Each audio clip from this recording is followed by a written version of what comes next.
Oh, you know we weren't waiting until tomorrow to touch on this one because it's actually over. Like, I saw this pop up in the morning and was genuinely surprised that Sony is making this move now. Man, for physical media fans, this is a devastating blow as Sony is moving away from that actually here pretty soon. And we're going to go over that right now. So if you guys enjoyed the video, hit the like button, subscribe if you're new. So this is over on PlayStation blog where they say physical disc production ending in January 2028 for new games releasing on PlayStation consoles.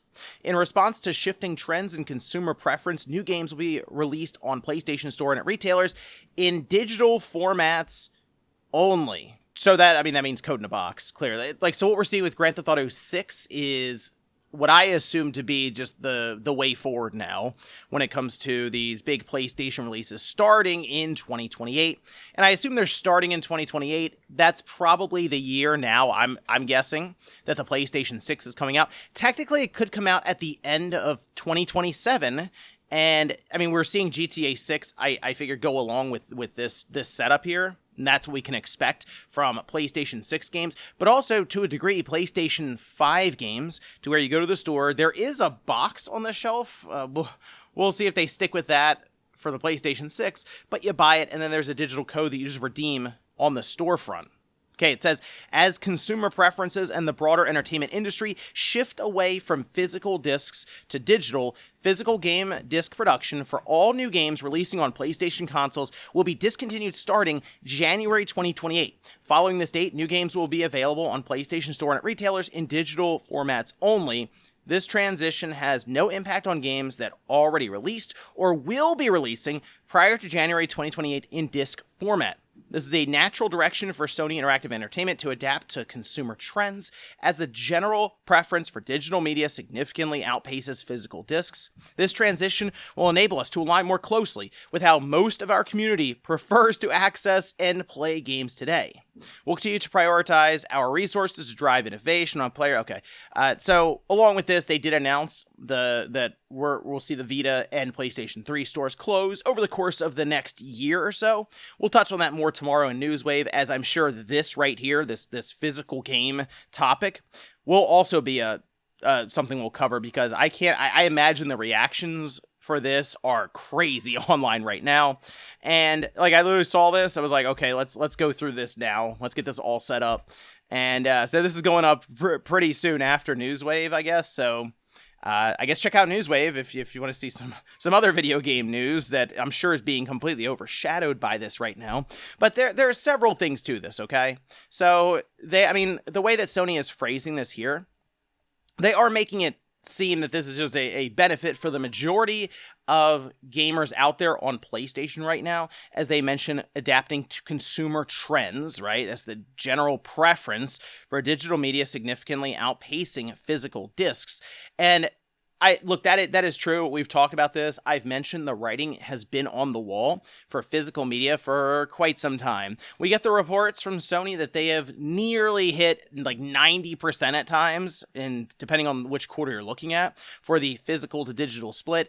Obviously, a lot of that is coming from a lot of the money, the purchasing power, going towards these live service forever games like your Fortnites and others. So when you look at that, and then the money really being pushed away from physical media, then it's not surprising that Sony would at some point go, you know what, probably not worth pressing these discs and setting things up with the box art and the cases and shipping them around. All of that does cost money. There is a retail cut, but they'll be dealing with a retail cut anyway with a code in the box. The thing that they'll eliminate here is obviously player choice.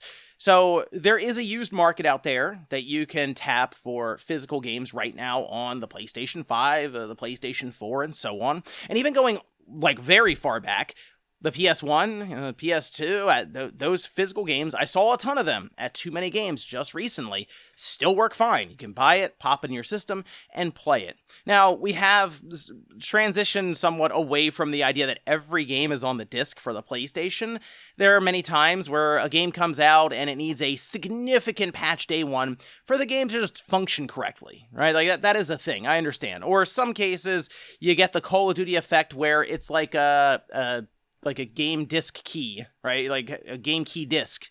And there's 70 megabytes on the disc, and then it downloads 100 something, okay? But by and large, a lot of the discs that you buy right now on PlayStation 5 does have at least some version of the game on it, and you can install from the disc and just play outright without being reliant on an internet connection to start the thing up. So when you at least have that on the market and some sort of choice, there is at least some competition in the marketplace with Sony basically against themselves then, right? So when you remove the physical option, that actually does hurt digital owners as well, because now Sony would have full control of the market, and I do think that's more what this is about than anything else, okay? So if Sony has digital, just digital for the PlayStation 6, and then also any PS5 releases after they say the start of 2028 in January, then you have to go to the PlayStation Store. I mean, beyond that, even if you buy it at retail and it is indeed a code in the box, where are you redeeming that code? On PlayStation Store. So this is something else Sony needs to be understand, is we've talked about the class action lawsuits that have been coming their way. To me, this also kind of strengthens the idea that Sony just has a stranglehold in their own market, as they are also the dominant platform between them and Microsoft. I mean, we talk about Microsoft spinning in circles right now. It doesn't look great over there. And now this news just drops on a random Wednesday. And certainly not helping the game industry is on fire accusations. Yeah, that appears to be a thing. Yeah. So now with this, my thought process on how it was going to go up until this point was that we would have some way to access our back catalog of PlayStation 5 physical discs on the PlayStation 6. Now I'm not so sure. And I don't know how Sony figures that out. Is there a way to take your physical PlayStation 5 game and then transfer it over to digital? That seems like a crazy undertaking to figure out. Is there a way to plug in? Maybe not to conform with the way that the PS6 is going to look, because the PS5 is it's a weird looking system. It has some strange curves to it and stuff. So the disk drive is like a one of one. It's just for the PS5 basically. Is there going to be a way still maybe to connect it to the PS6 and then at least your PS5 games will work? I don't know, and that is quite concerning, because that would also affect then PS4 games in your back catalog. And if that's the end of backwards compatibility, that's going to feel very much like the breakaway from the PS3 with the PS4, where there was a lot of frustration around games that you had already purchased that were just now not working on the next generation, the brand new system. And that's not good. So I saw this and I just went, man, there's no way. And then I'm going through and I'm like, that's actually insane that this is the physical side is basically over after this goes into effect, because it'll also work to kind of train consumers then, beyond we think it's 80-20 right now, 80% physical, 80% digital, 20% physical. You kind of feel like that people who aren't as plugged in but still buy physical media here and there, maybe for gifts or something, will start to notice that they are also code in a box and go, why do we do that? We may as well just buy it digitally at this point. And you kind of see the idea that this will completely push it in the direction of physical or digital at that point. And that's just the way it's going to be with the PlayStation 6 anyway. But that would then, I assume, spill over into Nintendo's market, where more and more people will just be used to buying digital. And then that maybe Nintendo's like, guess what? No more physical games. Although they do have the game key card, and I've said before, there's a tier list of physical releases, right? The top, it's on a cartridge, on a disc. You don't need to download massive chunks of the game for it to work correctly. Then there's game key card or game key disc. Then there's code in a box. So we are literally at the bottom of the tier list right now for what Sony is proposing here for the PlayStation 6.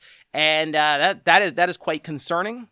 I would assume now this means that things like $80 games or that is going to be easier for Sony to approach, because there are less options to then compete with. Man, this is something. This is something. I was not expecting this today, but let me know what you guys think about this one down below in the comments. As to start 2028, it is over for physical media on the PlayStation 5 and then the PlayStation 6. I guess we could also maybe see Sony talk more about this with the PS6 ahead of January 2028, because while this kind of is framing the system coming out next year, it's still possible that it makes its way out holiday 2027, and then this would become the new normal after that holiday season. But let me know what you guys think about this one down below in the comments. Thank you so much for watching, and I'll see you next time.